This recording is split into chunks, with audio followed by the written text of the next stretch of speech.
बिस्मिल्लाहिर्रहमानिर्रहीम। आज का हमारा टॉपिक है इंटरफेरेंस पे एंड इफ़ेक्ट। इंटरफेरेंस का मतलब क्या होता है कि जब हम किसी चीज़ को याद कर रहे हैं और वो हमें प्रॉपर तरीके से याद ना आ रही हो, ठीक है, यानी कि कोई भी ऐसी हमारी याद या मेमोरी जो हमारी लॉन्ग टर्म मेमोरी में सेव हुई हो, लेकिन जब हम उसे दोबारा से याद करने की कोशिश करें, रिट्राइव करने की कोशिश करें, तो वो हमें सही तरह से याद ना आए। दिस इज़ कॉल्ड इंटरफेरेंस, जो कि हमारी मेमोरीज में इंटरफेयर करता है, रिट्राइवल में मुश्किल होती है।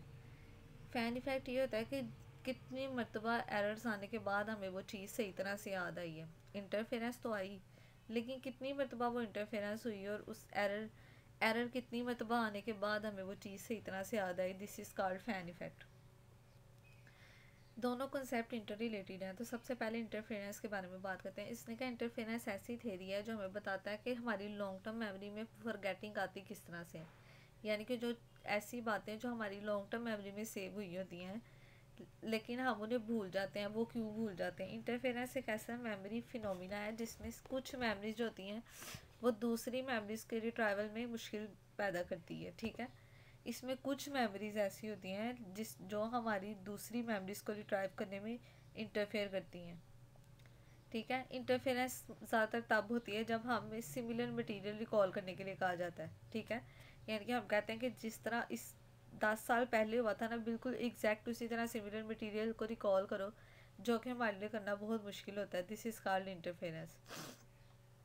सिमिलर मेमोरीज होती हैं वो बहुत सिमिलर मेमोरीज को रिट्राइव करना ज़्यादा मुश्किल होता है, जबकि जिस मेमोरी के अंदर कोई डिफरेंस हो वो तो हम इजीली रिट्राइव कर सकते हैं, ठीक है।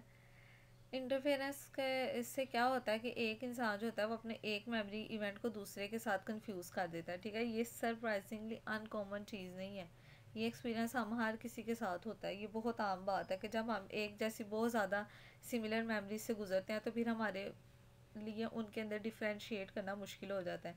मिसाल के तौर पे मैं कह देती हूँ कि आपने लास्ट मंडे को क्या ब्रेकफास्ट लिया था, अब उसको ये सोचने में बहुत मुश्किल होती है, क्योंकि इस मंडे से लेके अगले मंडे तक उसने बहुत से खाने खाए होंगे और कुछ सिमिलर खाने भी उसने ट्यूसडे वेडनेसडे को खाए होंगे।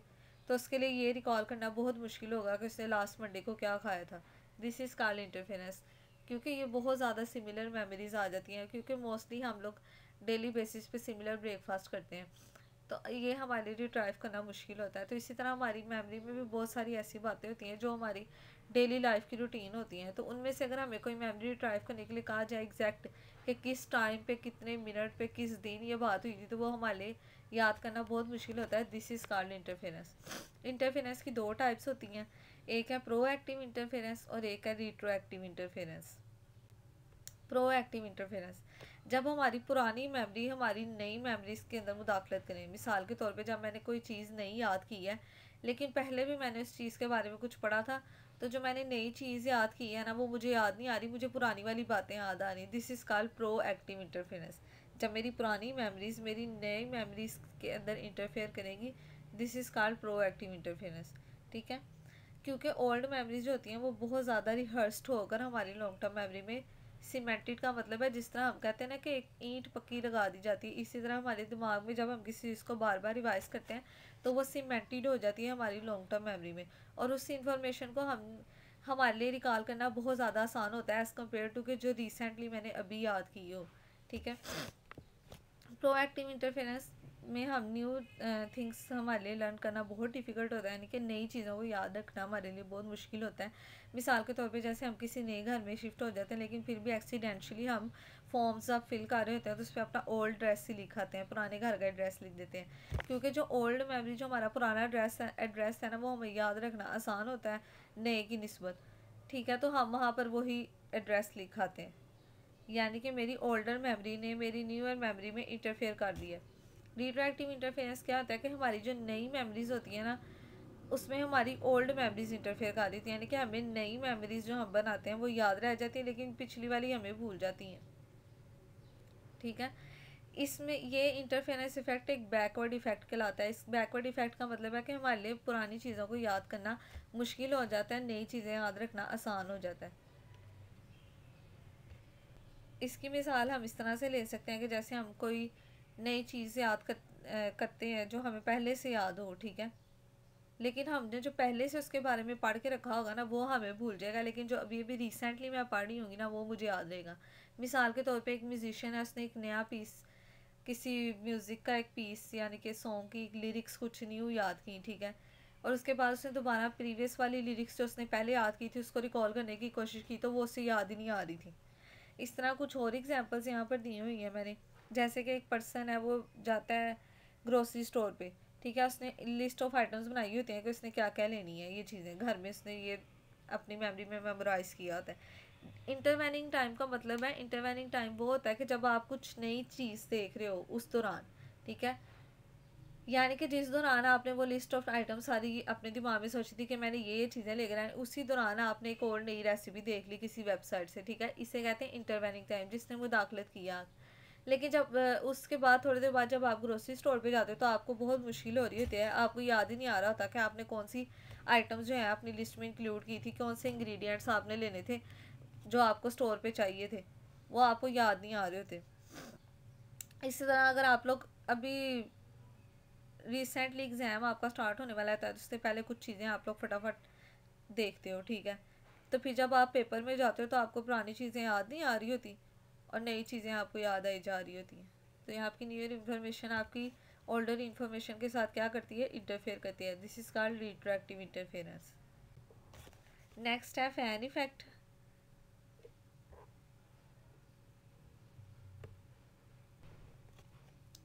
फैन इफेक्ट एक कोग्निटिव साइकोलॉजी का कॉन्सेप्ट है जिसका मतलब है कि कितनी एरर रेट आता है जितनी हमें रिलेटेड डिटेल्स एक्वायर होती है। मिसाल के तौर पे मैं किसी बंदे से पूछ रही, किसी कॉन्सेप्ट के बारे में डिटेल पूछ रही है, उसकी किसी मेमोरी के बारे में डिटेल पूछ रही, तो जितनी ज़्यादा डिटेल मैं उससे पूछूंगी उतना ही उसका एरर रेट बढ़ता जाएगा, क्योंकि वो हर चीज़ हर डिटेल एग्जैक्ट याद नहीं रख सकता। लेकिन फिर जब मैं उससे पूछ रही हूँ वो मुझे बताएगा तो उतना ही उसका एरर रेट बढ़ता जाएगा।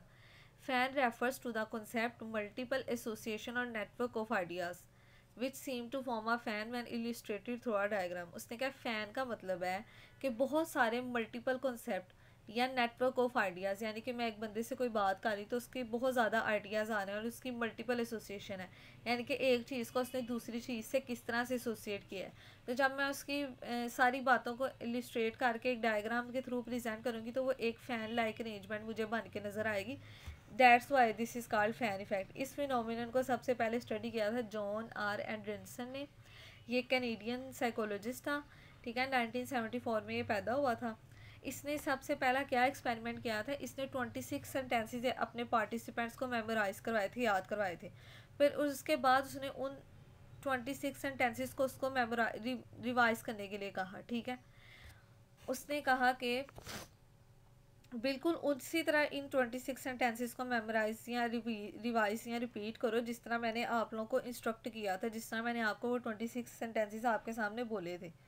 उसके एक सेंटेंस की एग्जांपल मैं आपको देती हूँ, a hippie is in the park, ठीक है। इस तरह उसने बहुत ज़्यादा सेंटेंसेस को लोकेशन के साथ एसोसिएट करके पेयर करके उसके सामने प्रेजेंट किए ताकि पता चले कि वो कितनी अच्छी तरह से उस सेंटेंस को रिट्राइव कर सकता है या उसने कितनी टेंशन से मेरी बात को सुना था या नहीं।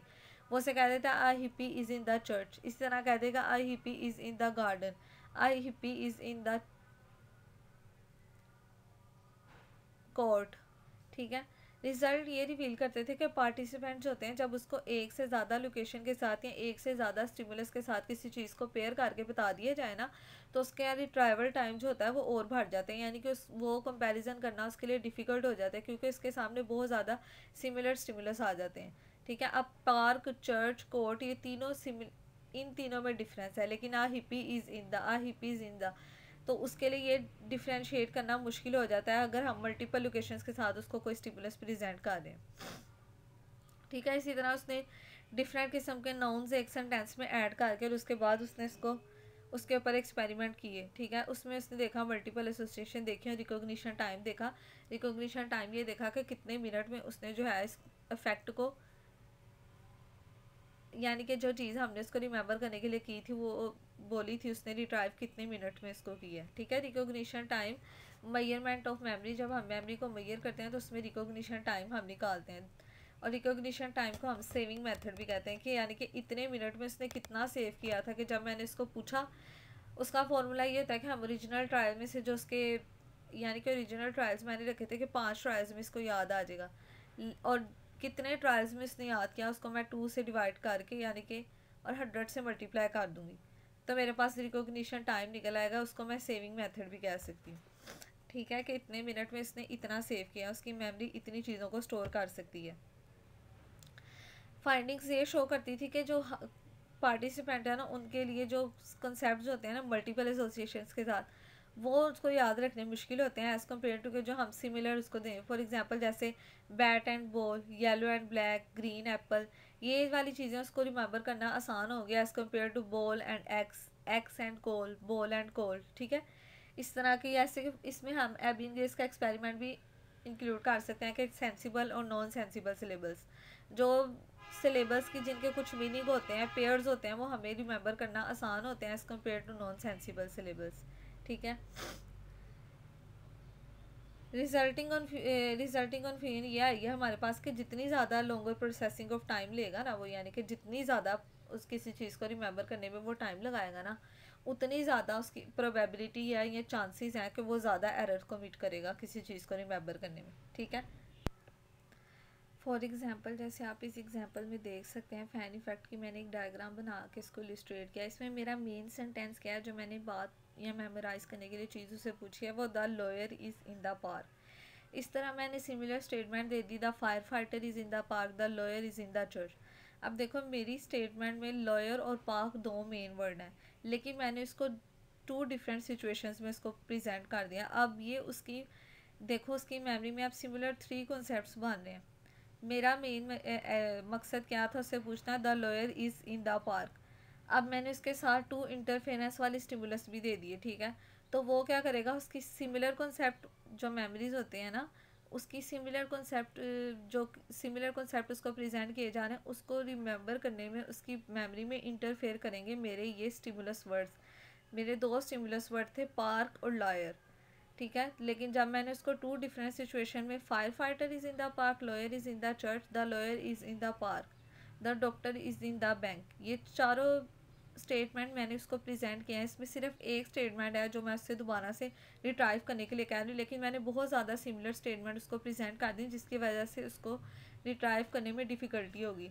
इसी तरह फ़ैन इफेक्ट्स की बहुत लंबी लंबी ब्रांचेस की तरह, जैसे हम कीज़ बनाते हैं कॉन्सेप्ट्स की, उस तरह उसके अंदर कीज़ हम बनती हैं बहुत लंबी लंबी, जिसमें हम देखते हैं कि कितनी मरतबा उसने किसी चीज़ को रिपीट करने के बाद, कितने एरर कमिट करने के बाद उसने उस चीज़ को रिट्राइव किया।